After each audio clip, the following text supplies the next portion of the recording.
Meus amigos, nós hoje vamos fazer o nosso comentário da Epístola aos Magnésios de Santo Inácio de Antioquia, bispo e mártir. Nós vamos fazer em nome do Pai, do Filho e do Espírito Santo. É o comentário da liturgia das horas do ofício das leituras, e eu vou falar a segunda leitura de hoje. O título é Um Só Coração, uma esperança na caridade, na santa alegria.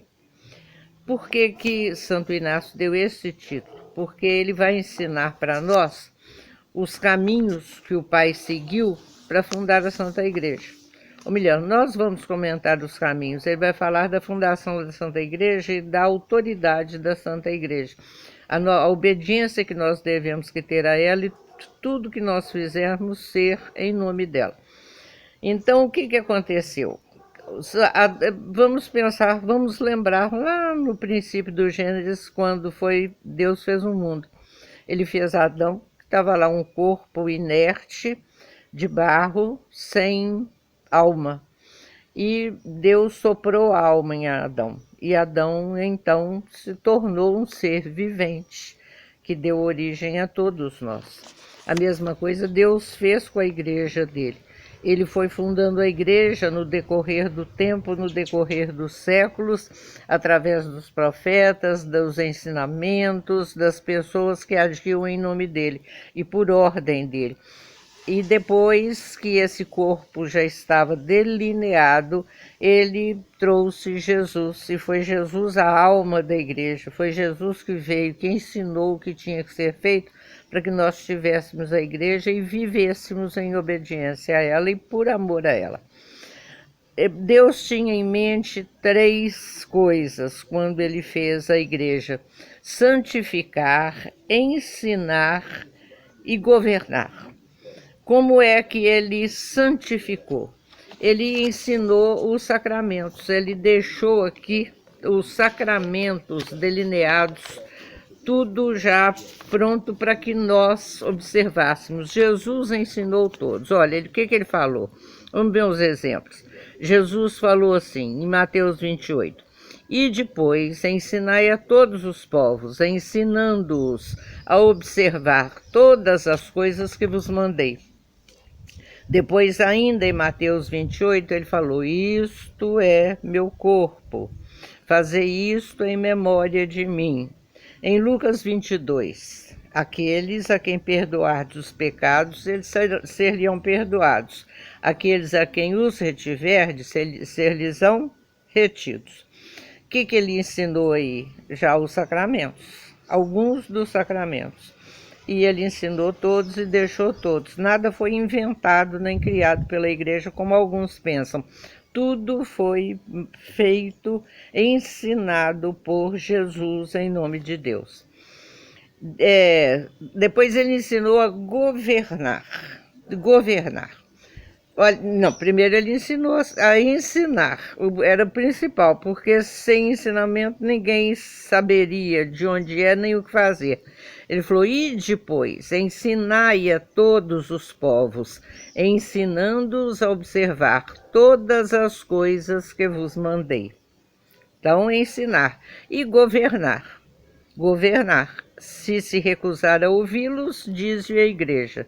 Se não ouvir a igreja, considera-o como um gentio ou um publicano. Tudo que ligardes sobre a terra será ligado no céu. Tudo que desligardes sobre a terra será desligado no céu. Quem vos ouve, a mim ouve. Quem vos despreza, a mim despreza. Então, aí já ficaram todas as normativas para que acontecessem as 3 coisas que Deus queria: ensinar, governar e santificar. Nós conhecemos a definição da igreja, de uma forma bastante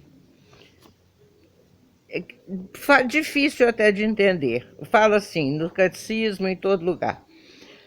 A congregação de todos os batizados, unidos na mesma fé verdadeira, no mesmo sacrifício e nos mesmos sacramentos, sob a autoridade do sumo pontífice e dos bispos em comunhão com ele.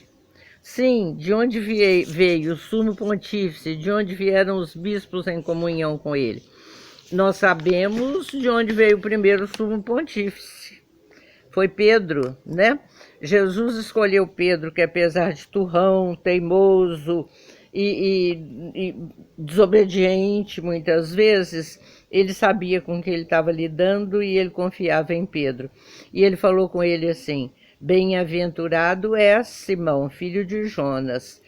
Eu te digo que tu és Pedro, e sobre essa pedra edificarei a minha igreja, e as portas do inferno não prevalecerão sobre ela.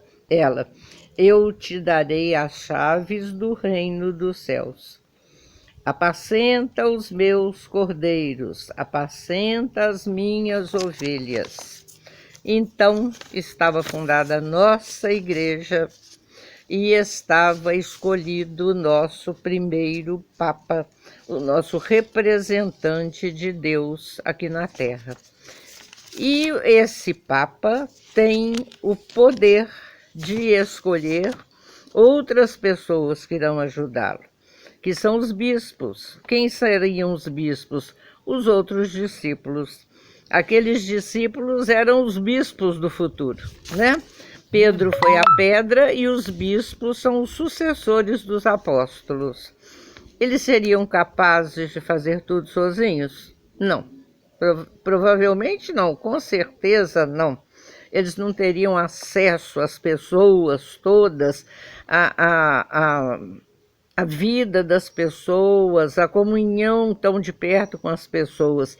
Então eles recebem, os presbíteros, que são os padres, recebem dos bispos o sacramento da ordem. Então o que acontece? Cristo é a cabeça, nós os membros. Nós devemos obediência que há de provir do amor. Nós não vamos ser capazes de obedecer se nós não tivermos amor em nós por Deus.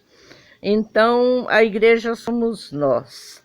A igreja não é uma instituição simplesmente. Ela é uma instituição. Ela tem que ser governada. É como se fosse uma constituição, a constituição do nosso país. Se não fosse o presidente, os políticos e outras pessoas do governo que fizessem essa Constituição valer, que ensinassem, que observassem, que tomassem conta, nós não saberíamos como agir civilmente. A mesma coisa acontece na igreja. Nós precisamos do Papa, dos bispos e dos padres para que nós façamos corretamente o que Deus quer. É contra a gente não tem que dar opinião, falar assim, o Papa faz isso, fala isso porque ele é solteiro, porque ele não tem família, porque não sei o quê.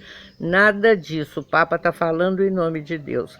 O que o Papa fala em nome da igreja, não no nome dele particular, em nome da igreja, é para ser seguido sim, é para ser obedecido sim. Nós devemos total obediência à igreja. Nós não somos um corpo sem cabeça.